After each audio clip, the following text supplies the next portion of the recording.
2022 November 22 ഖത്തറിലെ Lusail മൈതാനിയിൽ ലോകകപ്പിലെ തങ്ങളുടെ ആദ്യ മത്സരത്തിന് അർജന്റീന ഇറങ്ങുകയാണ്.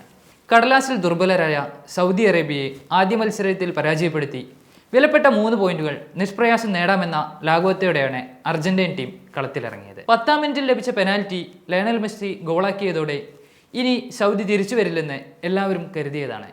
എന്നാൽ രണ്ടാം പകുതിയുടെ തുടക്കത്തിൽ 5 മിനിറ്റുകളുടെ വ്യത്യാസത്തിൽ ഗോൾ കീപ്പർ എമിലിയാനോ മാർട്ടിനസിനെ കാഴ്ചക്കാരനാക്കി 2 സുന്ദരമായ ഗോളുകൾ അർജന്റീൻ വലയിലെത്തി. 48-ാം മിനിറ്റിൽ സാലിം അൽ ദോസരിയുടെ ഗോൾ ഖത്തർ ലോകകപ്പിലെ തന്നെ ഏറ്റവും മികച്ച ഗോളുകളിലൊന്നാണ്. കളി അതേ ലീഡിൽ അവസാനിച്ചു. Score Argentina 1 Saudi 2. അതൊരു പുതിയ ചരിത്രത്തിൻ്റെ പിറവിയായിരുന്നു. കളി നേരിട്ട് കണ്ട സൗദി കിരീടാവകാശി മുഹമ്മദ് ബിൻ സൽമാന് അന്ന് മനസ്സിലായതാണ് അസാധ്യമായി ഒന്നുമില്ല എന്ന്. അതുകൊണ്ട് തന്നെ സൗദി ഫുട്ബോളിൻ്റെ ചരിത്രം 2022 നവംബർ 22 മുമ്പും അതിനുശേഷവും എന്ന തരത്തിലേക്ക് മാറ്റി എഴുതപ്പെടുകയായി. അവിടുന്ന് തുടങ്ങിയ നീക്കം ഇപ്പോൾ 2034 ലോകകപ്പ് സ്വന്തം രാജ്യത്തേക്ക് എത്തിക്കുന്നതിൽ വരെ സൗദി വിജയിച്ചു. ഇതിനു മുന്നോടിയായി രാജ്യത്ത് ഫുട്ബോൾ ഫ്രണ്ട്ലി അന്തരീക്ഷം ഒരുക്കാനും സൗദിക്കായി. സാക്ഷാൽ ക്രിസ്ത്യാനോ റൊണാൾഡോ മുതൽ Karim Benzema, Neymar, N'Golo Kante, Sadio Mane, Fabinho തുടങ്ങി യൂറോപ്പിനെ അടക്കി ഭരിച്ചവർ ഇന്ന് സൗദിയിലാണ്.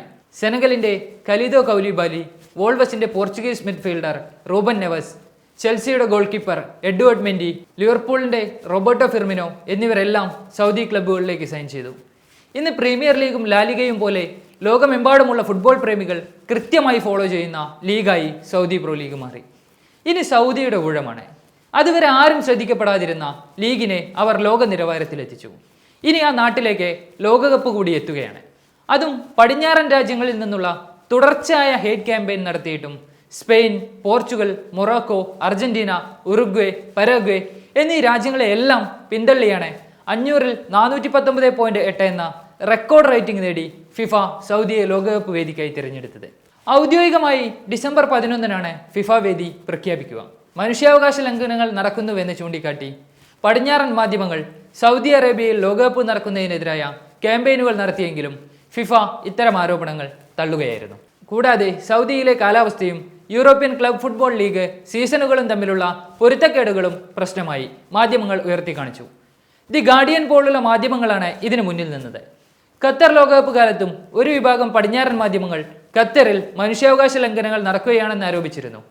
എന്നാൽ സൗദിയിലെ സാഹചര്യങ്ങൾ മെച്ചപ്പെട്ടെന്നും മനുഷ്യാവകാശങ്ങൾ പരിപാലിക്കാൻ ലോകകപ്പ് നടത്തിപ്പ് ഗുണകരമായ സംഭാവനകൾ നൽകുമെന്നും ഫിഫ വിലയിരുത്തി.